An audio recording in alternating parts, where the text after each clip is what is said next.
আপনাদেরকে নিয়ে যাচ্ছি হুদাইবিয়ার প্রান্তরে।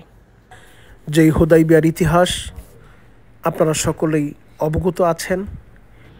মদিনা থেকে উমরা পালনের উদ্দেশ্যে সাহাবায়ে কেরামের কাফেলা নিয়ে রাসূলুল্লাহ সাল্লাল্লাহু আলাইহি ওয়াসাল্লাম এসেছিলেন হুদাইবিয়ার প্রান্তরে। রাসূলুল্লাহ সাল্লাল্লাহু আলাইহি ওয়াসাল্লাম মক্কা বিজয়ের পূর্বে মদিনা থেকে রওনা দিলেন। জেদ্দার পুরাতন রোড দিয়ে মক্কায় প্রবেশ করবেন। হুদাইবিয়া নামক প্রান্তরে আসার পরে রাসূল করিম সাল্লাল্লাহু আলাইহি ওয়াসাল্লাম সাহাবায়ে কেরামকে নিয়ে তাঁবু গাড়লেন। সেই তাঁবুর ভিতরে রাসূলুল্লাহ সাল্লাল্লাহু আলাইহি ওয়াসাল্লাম এবং তার সাহাবীরা অবস্থান করতেছিলেন। এই সেই জায়গা হুদাইবিয়া। এই জায়গার ভিতরে নবীজি অবস্থান করতেছিলেন।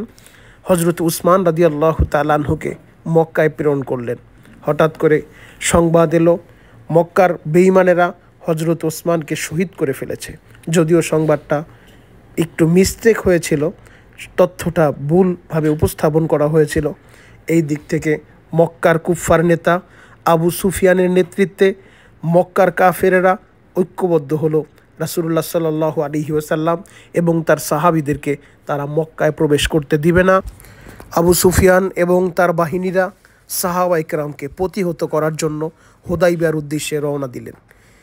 এই দিক থেকে রাসূল করিম সাল্লাল্লাহু আলাইহি ওয়াসাল্লাম ইহরাম অবস্থায় ছিলেন। যেই ইহরাম অবস্থায় মশা মারা হারাম, মাছি মারা হারাম।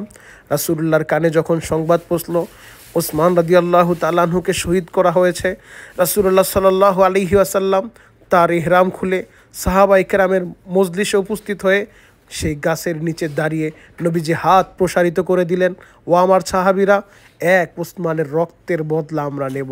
তোমরা কারা কারা আমার সাথে তৈরি আসো? সাহাবায়ে কেরাম রাসূলুল্লাহর হাতের দিকে হাত বাড়িয়ে শপথ গ্রহণ করলেন সেই গাছের নিচে। যদিও সেই গাছটি এখনও পর্যন্ত নেই, তবে স্মৃতিস্বরূপ সেই জায়গাটি আপনাদেরকে আমি দেখাচ্ছি।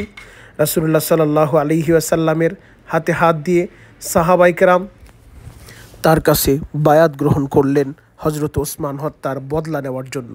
আল্লাহ পাক রব্বুল আলামিন কালামে পাকে আয়াত নাজিল করে জানিয়ে দিলেন, ইয়াদুল্লাহি ফাওকা আইদিহিম, তোমরা যে গাছের নিচে রাসূলুল্লাহর হাতে হাত দিয়ে বায়াত গ্রহণ করেছো, সেই হাতের উপরে আমি আল্লাহর হাত রয়েছে। সুবহানাল্লাহি ওয়া বিহামদি। আল্লাহ পাক রব্বুল আলামিন